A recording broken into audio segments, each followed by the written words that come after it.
হবে ঈদ, আর আমাদের আজকে হয় মানে চাঁদ রাত্রে হয় পায়েস। ওই জন্য ফার্স্টে আমরা গোবিন্দভোগ চালটাকে ভিজিয়ে নেব। এতে আছে 500 গ্রাম চাল। এটাকে ভেজানো হবে 2 থেকে 3 ঘন্টা।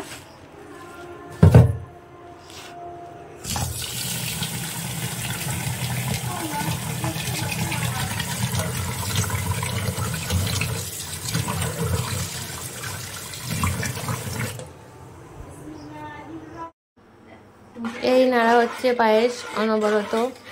আস্তে আস্তে পায়েসের দুধগুলো মানে ফুটে মরে গিয়ে পায়েসের মতন হচ্ছে। এখন অনেকটা টাইম লাগবে। এখন বাজে হচ্ছে রাত 1:20। এদিকে আমার মাম্মা ঘুমাচ্ছে। আর আজকে চাঁদ রাত। আমাদের হচ্ছে পায়েস ফাইনালি রেডি হয়ে গেছে।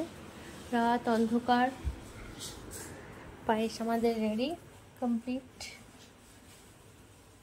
ফ্রিজে দেবে না? হ্যাঁ বলে তো, মানে একটু পরে, তখন হচ্ছে 9